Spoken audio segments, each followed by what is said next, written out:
بسم اللہ الرحمن الرحیم۔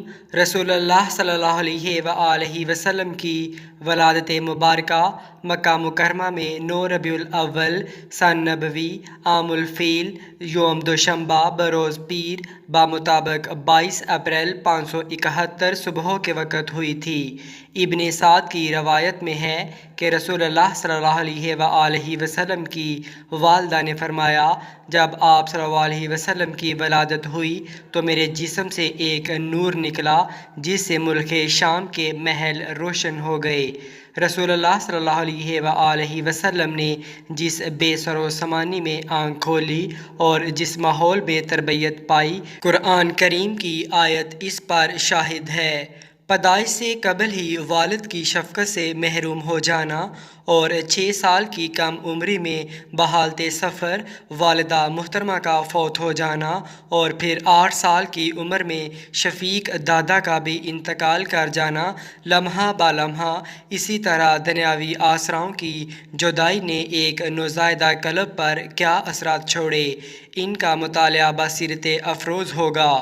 ولادت کے بعد آپ صلی اللہ علیہ وآلہ وسلم کی والدہ نے عبد المطلب کے پاس پوتے کی خوشخبری بھجوائی۔ وہ شاداں فرحاں تشریف لائے اور آپ صلی اللہ علیہ وآلہ وسلم کو خانہ کعبہ میں لے جا کر اللہ تعالیٰ سے دعا کی، اس کا شکر ادا کیا اور آپ کا نام محمد صلی اللہ علیہ وآلہ وسلم تجویز کیا۔ آپ صلی اللہ علیہ وآلہ وسلم کو آپ صلی اللہ علیہ وآلہ وسلم کی والدہ نے 3 دن تک دودھ پلایا۔ پھر چچا ابو طالب رضی اللہ تعالیٰ عنہ نے اپنی لونڈی صوبیہ کو آپ صلی اللہ علیہ وآلہ وسلم کو دودھ پلانے کے لیے بیچ دیا۔ صوبیہ آپ صلی اللہ علیہ وآلہ وسلم کو کئی مہینے دودھ پلاتی رہی۔ 2 سال قبل اسی صوبیہ نے آپ صلی اللہ علیہ وسلم کے چچا حضرت حمزہ رضی اللہ تعالیٰ عنہ کو بھی دودھ پلایا۔ عرب کے شہری باشندوں کا دستور تھا کہ وہ اپنے بچوں کو شہری امراض سے دور رکھنے کے لیے دودھ پلانے والی دیہاتی عورتوں کے حوالے کر دیا کرتے تھے تاکہ ان کے جسم طاقتور اور اعصاب مضبوط ہوں اور اپنے گہوارہ ہی سے خالص اور ٹھوس عربی زبان سیکھ لیں۔ اسی دستور کے مطابق عبد المطلب نے دودھ پلانے والی دائیہ تلاش کی اور نبی کریم صلی اللہ علیہ وآلہ وسلم کو حضرت حلیمہ سعدیہ رضی اللہ تعالیٰ عنہا کے حوالے کیا۔ یہ قبیلہ بنی سعد بن بکر کی ایک خاتون تھیں۔ ان کے شوہر کا نام حارث بن عبد الاعضیٰ اور کنیت ابو کبشہ تھی اور وہ بھی قبیلہ بنی سعد سے ہی تعلق رکھتے تھے۔ رضاعت کے دوران حضرت حلیمہ سعدیہ رضی اللہ تعالیٰ عنہا نے نبی کریم صلی اللہ علیہ وسلم کی برکات کے ایسے مناظر دیکھے کہ وہ سراپائے حیرت زدہ رہ گئیں۔ حضرت حلیمہ سعدیہ رضی اللہ تعالیٰ عنہا بیان فرماتی ہیں کہ وہ اپنے شوہر کے ساتھ اپنا ایک چھوٹا سا دودھ پیتا بچہ لے کر بنی سعد کی کچھ عورتوں کے قافلے میں اپنے شہر سے باہر دودھ پینے والے بچوں کی تلاش میں نکلیں۔ یہ قحط سالی کے دن تھے اور قحط نے کچھ باقی نہ چھوڑا تھا۔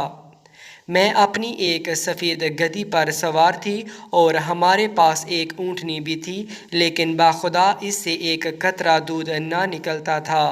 ادھر بھوک سے بچہ اس قدر بلک رہا تھا کہ ہم رات بھر سو نہیں سکے تھے اور نہ میرے سینے میں بچے کے لیے کچھ تھا اور نہ اونٹنی اس کی خوراک دے سکتی تھی۔ بس ہم بارش اور خوشحالی کی آس لگائے بیٹھے تھے۔ میں اپنی گدھی پر سوار ہو کر چلی تو وہ کمزوری اور دبلے پن کے سبب اتنی سست رفتار نکلی کہ پورا قافلہ تنگ آ گیا۔ خیر کسی نہ کسی طرح دودھ پینے والے بچوں کی تلاش میں مکہ پہنچ گئے۔ پھر ہم میں سے کوئی عورت ایسی نہ تھی جس پر رسول اللہ صلی اللہ علیہ وآلہ وسلم کو پیش نہ کیا گیا ہو، مگر جب اسے بتایا جاتا کہ آپ صلی اللہ علیہ وآلہ وسلم یتیم ہیں تو وہ آپ صلی اللہ علیہ وآلہ وسلم کو لینے سے انکار کر دیتی، کیونکہ ہم بچے کے والد سے داد و انعام کی امید رکھتے تھے۔ ہم کہتے کہ یہ تو یتیم ہے، بھلا اس کی بیوہ ماں اور اس کے دادا کیا دے سکتے ہیں؟ بس یہی وجہ تھی کہ ہم آپ صلی اللہ علیہ وآلہ وسلم کو لینا نہیں چاہتے تھے۔ ادھر جتنی عورتیں میرے ہمراہ آئی تھیں سب کو کوئی نہ کوئی بچہ مل گیا، صرف مجھے ہی کوئی نہ مل سکا۔ جب واپسی کی باری آئی تو میں نے اپنے شوہر سے کہا، اللہ کی قسم مجھے اچھا نہیں لگتا کہ میری تمام سہیلیاں تو بچے لے لے کر جائیں اور تنہا میں کوئی بچہ لیے بغیر واپس جاؤں۔ میں جا کر اس یتیم بچے کو لے لیتی ہوں۔ شوہر نے کہا، کوئی حرج نہیں، ممکن ہے اللہ تعالیٰ اسی میں ہمارے لیے برکت دے۔ اس کے بعد میں نے جا کر بچہ لے لیا اور محض اسی بنا پر لیا کہ کوئی اور بچہ نہ مل سکا تھا۔ حضرت حلیمہ سعدیہ رضی اللہ تعالیٰ عنہا فرماتی ہیں کہ جب میں بچے کو لے کر اپنے ڈیرے پر واپس آئی اور اسے اپنی آغوش میں رکھا تو اس نے جس قدر چاہا دودھ پیا اور اس کے ساتھ اس کے دودھ شریک بائی نے بھی شکم سیر ہو کر دودھ پیا۔ پھر دونوں سو گئے، حالانکہ اس سے پہلے ہم اپنے بچے کے ساتھ سو نہیں سکتے تھے۔ ادھر میرے شوہر اونٹنی دھونے گئے تو دیکھا کہ اس کے تھن دودھ سے لبریز ہیں۔ انہوں نے اتنا دودھ دوہا کہ ہم دونوں نے نہایت آسودہ ہو کر پیا اور بڑے آرام سے رات گزاری۔ صبح ہوئی تو میرے شوہر نے کہا، حلیمہ رضی اللہ تعالیٰ عنہا، اللہ کی قسم تم نے ایک بابرکت روح حاصل کی ہے۔ میں نے کہا، مجھے بھی یہی توقع ہے۔ حضرت حلیمہ سعدیہ رضی اللہ تعالیٰ عنہا فرماتی ہیں کہ اس کے بعد ہمارا قافلہ واپس روانہ ہوا تو میں اپنی اس خستہ حال گدی پر سوار ہوئی اور اس بچے کو بھی اپنے ساتھ لیا، لیکن اللہ کی قسم اب وہی گدی پورے قافلے کو کاٹ کر اس طرح آگے نکل گئی کہ کوئی گدھا اس کا ساتھ نہ دے سکا۔ یہاں تک کہ میری سہیلیاں کہنے لگی، اے ابو ذؤیب کی بیٹی، ذرا ہم پر بھی مہربانی کر، آخر یہ تیری وہی گدی تو ہے جس پر سوار ہو کر تو آئی تھی۔ میں نے کہا، ہاں ہاں، اللہ کی قسم یہ وہی ہے۔ انہوں نے کہا، یقیناً اس بچے کا کوئی خاص معاملہ ہے۔ پھر ہم بنو سعد میں اپنے گھروں کو واپس آ گئے۔ ہمارا علاقہ روئے زمین کا سب سے زیادہ قحط زدہ علاقہ تھا، لیکن ہماری واپسی کے بعد میری بکریاں چرنے جاتیں تو آسودہ حال اور دودھ سے بھرپور واپس آتیں۔ ہم دودھ دوتے اور پیتے، جبکہ کسی انسان کو دودھ کا ایک قطرہ بھی نصیب نہ ہوتا، اور ان کے جانوروں کے تھنوں میں دودھ سرے سے رہا ہی نہ تھا۔ حضرت حلیمہ سعدیہ رضی اللہ تعالیٰ عنہا فرماتی ہیں کہ اس بچے کے آنے کے بعد سے ہم اللہ تعالیٰ کی طرف سے مسلسل اضافے اور خیر کا مشاہدہ کرتے رہے۔ حضور صلی اللہ علیہ وآلہ وسلم نے ابتدائی عمر کے 4 سال حضرت حلیمہ سعدیہ رضی اللہ تعالیٰ عنہا کی گود میں ان کے خامند حارث کے کندھوں پر اور ان کی بیٹی شیمہ کے ساتھ کھیل کود میں گزارے۔ آپ صلی اللہ علیہ وآلہ وسلم حضرت حلیمہ سعدیہ رضی اللہ تعالیٰ عنہا کی بکریوں کے بچوں کے ساتھ کھیلتے اور بڑے ہونے کے بعد شیمہ کے ساتھ انہیں جنگل سے واپس لے آتے۔ اہل عرب میں بنو حوزان اور خصوصاً بنو سعد کی زبان فصاحت میں مشہور تھی۔ آمنہ کے لال صلی اللہ علیہ وآلہ وسلم نے اسی فضا میں باتیں کرنا سیکھا۔ حضرت حلیمہ سعدیہ رضی اللہ تعالیٰ عنہا کے گھر سے رسول اکرم صلی اللہ علیہ وآلہ وسلم جب واپس اپنی والدہ کے گھر لوٹے تو کنیز برقع لیے لیے پھرتی تھی۔ اسے حضور صلی اللہ علیہ وآلہ وسلم سے بے حد محبت تھی۔ والدہ محترمہ خاوند کی جدائی میں مغموم و سوگوار رہتی تھیں۔ آپ صلی اللہ علیہ وآلہ وسلم جب 6 سال کے ہوئے تو حضرت آمنہ رضی اللہ تعالیٰ عنہا کا ارادہ ہوا کہ وہ اپنے متوفی شوہر کی یاد و وفا میں یثرب مدینہ منورہ کا پرانا نام جا کر ان کی قبر کی زیارت کریں۔ چنانچہ وہ اپنے یتیم بچے محمد صلی اللہ علیہ وآلہ وسلم، اپنی خادمہ ام ایمن اور اپنے سرپرست عبد المطلب کے ہمراہ کوئی 400 کلومیٹر کی مسافت طے کر کے مدینہ تشریف لے گئیں اور وہاں 1 ماہ تک قیام کر کے واپس ہوئیں، لیکن ابھی اثنائے راہ میں تھیں کہ بیماری نے آ لیا۔ پھر یہ بیماری شدت اختیار کرتی گئی، یہاں تک کہ مکہ اور مدینہ کے درمیان مقام اباوا پہنچ کر رحلت کر گئیں۔ قامسین محمد صلی اللہ علیہ وآلہ وسلم ایک مرتبہ پھر دنیاوی اعتبار سے بے یار و مددگار رہ گئے۔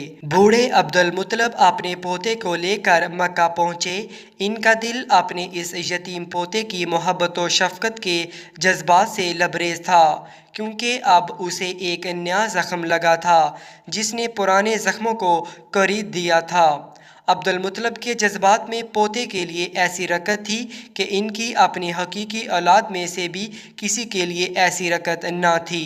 چنانچہ قسمت نے آپ صلی اللہ علیہ وآلہ وسلم کو تنہائی کے جس صحرا میں لا کر کھڑا کیا تھا، عبد المطلب اس میں آپ صلی اللہ علیہ وآلہ وسلم کو تنہا چھوڑنے کے لیے تیار نہ تھے، بلکہ آپ صلی اللہ علیہ وآلہ وسلم کو اپنی اولاد سے بھی بڑھ کر چاہتے اور بڑوں کی طرح آپ صلی اللہ علیہ وسلم کا احترام کرتے تھے۔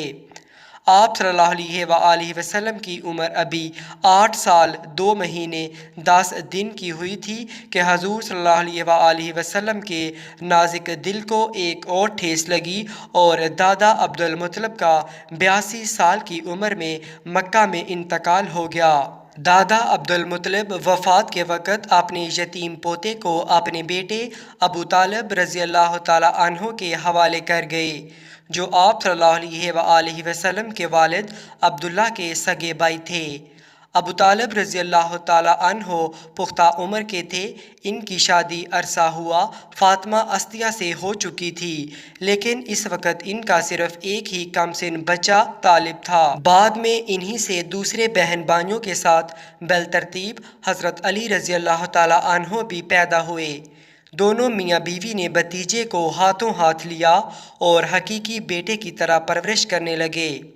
حضور صلی اللہ علیہ وآلہ وسلم کو ماں کی لٹی ہوئی ممتا ہی نہیں، باپ کا پیار بھی مل گیا اور کھیلنے کے لیے ایک چھوٹا سا بھائی بھی۔ قامسین محمد صلی اللہ علیہ وآلہ وسلم کی زندگی کا نیا دور شروع ہو چکا تھا۔ اس کی حدود نہایت واضح تھیں۔ متوسط الحال ابو طالب کا مختصر گھرانہ، چچا کا محبت بھرا سلوک، چچی کا ماں کا سا پیار اور اپنے سے چند سال کم عمر ننھا طالب کھیلنے، دن بھر بکریوں کی رکھوالی، جنگل میں انہیں چراتے رہنا، جھاڑ بیری کے بیر کھانا اور اونٹوں کی مہار پکڑنا، بکری کے بچوں سے پیار کرنا، گھر کے چھوٹے موٹے کام کر دینا، اس عمر میں اور اس ماحول میں اس کے سوا اور کیا مشاغل ہو سکتے تھے؟ سبحان اللہ۔